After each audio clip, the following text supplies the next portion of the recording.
मध्य प्रदेश की 28 सीटों पर 3 नवंबर को मतदान होना है। प्रशासन ने शांतिपूर्ण मतदान की सभी तैयारियां पूरी कर ली हैं। उम्मीदवार आज डोर टू डोर कैंपेन कर सकेंगे। कुल 9,361 पोलिंग बूथ बनाए गए हैं। 3,038 बूथ संवेदनशील हैं।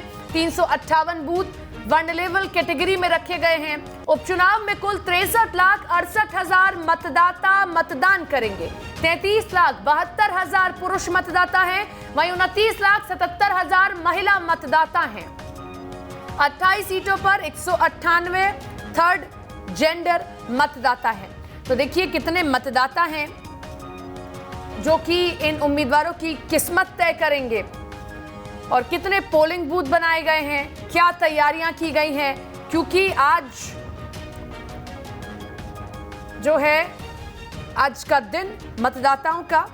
तो अब ये देखना है कि कैसे डोर टू डोर कैंपेन कर लुभाते हैं सभी। तो वोटिंग के लिए आज पोलिंग पार्टियां मतदान केंद्र के लिए रवाना होंगी। 2 बार सैनिटाइज किए जाएंगे। संवेदनशील क्षेत्रों में सुरक्षा बलों ने मोर्चा संभाल लिया है। मंगलवार को सुबह 7 बजे से वोटिंग शुरू होगी। पहले 1 घंटे असामान्य तापमान वाले मतदाता जो है वोटिंग कर पाएंगे। किसी भी केंद्र पर 1000 से ज्यादा मतदाता नहीं होंगे। हर केंद्र पर 2 अतिरिक्त कर्मचारी तैनात किए जाएंगे और बिना मास्क के किसी को भी मतदान केंद्र में प्रवेश नहीं मिलेगा। तो कोरोना काल में क्या जरूरी नियम है, उनका भी खासा ख्याल रखा गया है और उसी के तहत ये तैयारियां की गई हैं। किसी भी मतदान केंद्र पर आप 1000 से ज्यादा मतदाता नहीं देख पाएंगे। जैसा हम पहले देखते थे कि एक लंबी लाइन दिखाई देती थी, लेकिन क्योंकि सोशल डिस्टेंसिंग का ख्याल रखना है, इसीलिए 1000 से ज्यादा मतदाता किसी भी पोलिंग बूथ पर एक साथ नहीं दिखाई देंगे। 2 अतिरिक्त कर्मचारी तैनात किए गए हैं। बिना मास्क के किसी को अंदर जाने की अनुमति नहीं।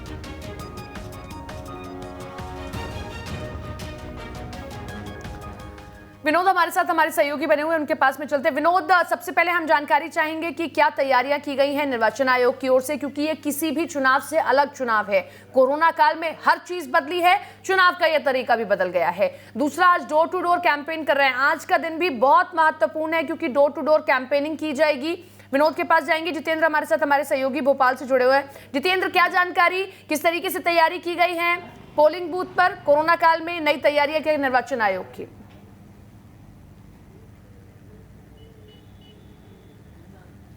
बिल्कुल सपना, देखिए कोरोना के तुरंत बाद, यानी कि ये नहीं कहा जा सकता कि कोरोना पूरी तरीके से खत्म हो चुका है। कोरोना काल में ही इलेक्शन हो रहे हैं, तो जाहिर सी बात है कि इसके चलते जो तमाम एहतियात बरतना चाहिए लोगों को, वो तमाम चीज़ें इस बार पोलिंग बूथ पर नज़र आने वाली है। नियम जो बनाए गए हैं, गाइडलाइन जो बनाई गई है कोरोना की, उनका पालन करना अनिवार्य होगा। करीब 9000 से ज़्यादा जो मतदान केंद्र हैं वो बनाए गए हैं। इसके अलावा अगर हम बात करें तो 3000 ऐसे मतदान केंद्र हैं जो संवेदनशील हैं, और उसके अलावा ऐसे और भी मतदान केंद्र बनाए गए हैं जो अति संवेदनशील हो। ज़्यादातर अति संवेदनशील जो मतदान केंद्र हैं वो ग्वालियर चंबल संभाग में बनाए गए हैं। जाहिर सी बात है कि तमाम जो तैयारियां हैं वो पूरी की गई हैं, क्योंकि यहाँ पर साफ तौर पे कहा गया है कि मतदान केंद्र के बाहर सिर्फ 1000 लोग भी खड़े रहेंगे, और वो भी जो सोशल डिस्टेंसिंग के लिए गोले बनाए जाएंगे उसी सर्किल के अंदर आपको खड़े रहना पड़ेगा और अपना नंबर आने के बाद आपको मतदान करना होगा। इसके अलावा यहाँ पर लोगों को ये कहा गया है कि मतदान केंद्र पहुँचने के समय आपको मास्क पहनना अनिवार्य होगा। अगर आप मास्क नहीं पहनेंगे तो आपको मतदान करने नहीं दिया जाएगा।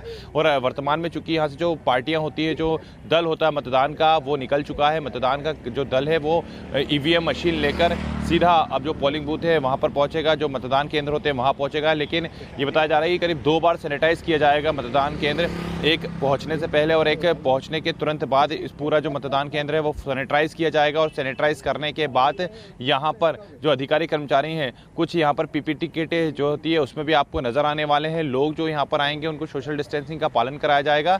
साथ ही यहाँ पर ये भी, क्योंकि देखिए अनाउंसमेंट जो किया जा रहा है, जो लोगों से को सामने प्रचार किया जा रहा है, उसमें साफ तौर पे कहा जा रहा है कि अगर आप मतदान करने के लिए आ रहे हैं तो आप कोरोना के नियमों का पालन अवश्य करिएगा। अगर आप कोरोना के नियमों का पालन नहीं करेंगे तो आपको मतदान करने नहीं दिया जाएगा। तो ऐसे में जो प्रत्याशी होते हैं उनकी भी जिम्मेदारी बढ़ जाती है कि वो मतदाताओं को अपनी पार्टी के प्रचार और अपनी पार्टी के बारे में बताने के साथ ही इन नियमों के बारे में भी अवगत कराएंगे, क्योंकि आज डोर टू डोर कैंपेन चल रहा है।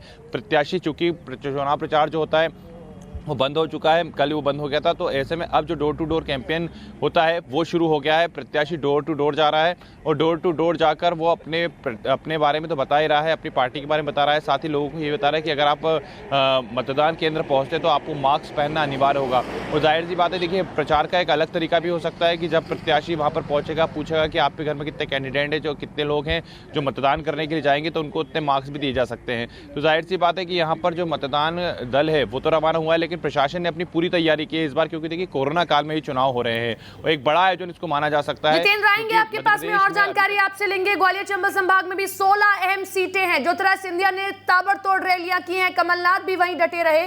विनोद, क्योंकि आज डोर टू डोर कैंपेन किया जाएगा, आज का दिन भी बेहद महत्वपूर्ण, किसी भी बड़ी चुनावी सभा से ज्यादा हम देखते हैं कि इफेक्टिव होता है door to door campaign.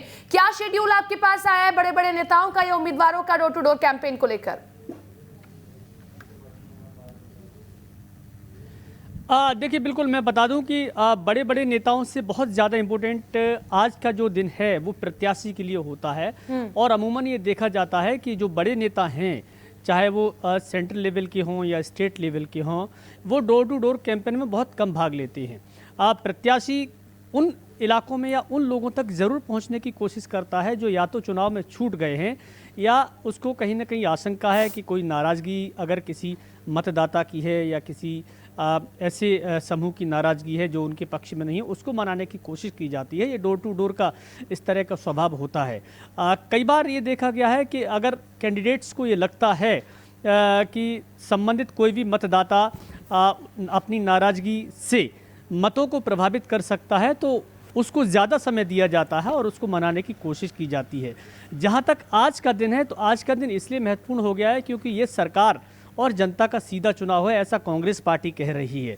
Congress party कई बार ये नारा लगा चुकी है और लोगों से ये अपील कर चुकी है कि इस चुनाव में धन, बल, शक्ति जितने भी उपयोग होंगे सरकार पूरा करेगी, लेकिन आपको अपने फैसले पर अटल रहना है। कहीं ना कहीं आशंका इस बात की जरूर जताई जा रही है कि धन बल का इस्तेमाल होगा इस चुनाव में। और आज का दिन इसलिए भी महत्वपूर्ण है क्योंकि ज़्यादातर जो लोग हैं, जो मध्य प्रदेश सरकार के मंत्री हैं, जो प्रत्याशी हैं, उन पर कांग्रेस आरोप लगा रही है। कमलनाथ और पूर्व मंत्री लाखन सिंह यादव तक इस बात को कह चुके हैं कि ये आपका पैसा है जो इन लोगों को मिला है, इसलिए अगर पैसा आपको कोई दे तो ले भी लेना, लेकिन फैसला आप प्रदेश हित में, लोकतंत्र के हित में करना। तो कहीं ना कहीं निगरानी एक तरह से प्रशासन के लिए भी चुनौती है। कल ग्वालियर के जो जिला निर्वाचन अधिकारी हैं उनसे भी हमारी बात हुई थी, पुलिस अधीक्षक से भी बात हुई थी। सबने ये कहा है कि हमारी टीमें तैनात हैं जो इस तरह की गतिविधियों पर नज़र रखेंगी कि कोई अगर मतदाता तो को प्रभावित करने की कोशिश करता है तो उस पर तुरंत कार्रवाई की जाए। चलिए, बिल्कुल सही है ये। और हमने देखा है कि आखिरी वक्त में भी समीकरण काफी हद तक बदलते दिखाई देते हैं और 32 दिन तक प्रचार करते करते नेता बोल रहे थे, जनता चुप होकर उनका बात सुन रही थी, उनके दावे को सुन रही थी, और अब जनता बोलेगी। कल जनता उम्मीदवारों की किस्मत तय करेगी और ईवीएम में कैद करेगी। आपके पास में लौटेंगे जितेंद्र, हमारे साथ में हमारे सहयोगी बने हुए। जितेंद्र, सुरक्षा के लिहाज से क्या तैयारियां की गई हैं? सीमाएं सील कर दी गई हैं और हमने देखा कि सुबह भी एक खबर ऐसी सामने आती है कि शराब बांटने का आरोप लगता है ग्वालियर में 2 युवकों पर। प्रद्युमन सिंह तोमर के बेटे ये आरोप लगाते हैं। तो किस तरीके से सुरक्षा की तैयारियां हैं? बहुत जरूरी है, 28 सीटों पर उपचुनाव है, किसी भी तरीके की ऐसी कोई घटना ना हो पाए, इसलिए सुरक्षा की क्या तैयारियां?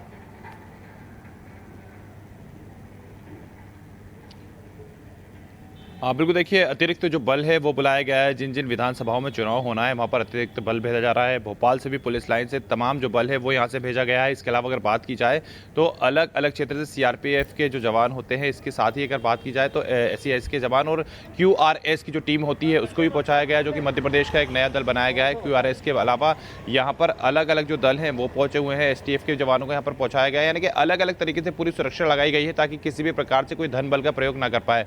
आपने देखा होगा कि इस पूरे चुनाव के अंदर जिस प्रकार से बदजुबानी चली है नेताओं की और जिस प्रकार से बयान सामने निकल कर आए थे, उसके बाद कहना कि जनता में आक्रोश जरूर है।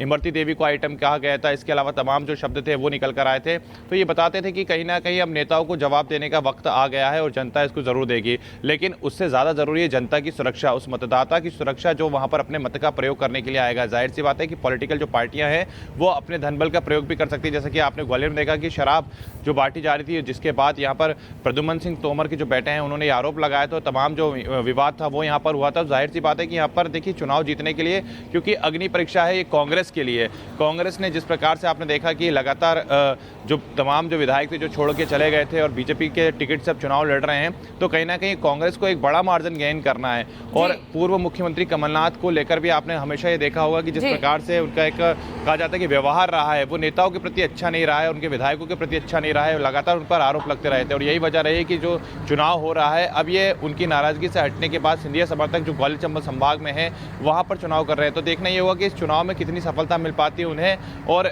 जिस प्रकार से कहा जा रहा है कि सिंधिया की भी है और परीक्षा ये कमलनाथ की भी है, क्योंकि दोनों के सामने ग्वालियर चंबल में जिस तरीके से हमने देखा कि दोनों डटे रहे। ज्योतिराज सिंधिया भी अब तक लास्ट में भी प्रचार, उन्होंने कहा कि देखिए जहां से शुरू हुआ वहीं आकर खत्म करूंगा, ग्वालियर में ही आकर उन्होंने आखिरी सभा भी की। तो अब आज का दिन पूरा जनता का है, जनता तय करेगी कि उसको किस लगता है कि किसके दावों में, किसके वादों में कितनी हकीकत है। आप दोनों नजर बनाए रखिएगा, अपडेट होगा आपके पास आएंगे। फिलहाल के लिए आप दोनों का शुक्रिया जुड़ने के लिए और तमाम जानकारी देने के लिए।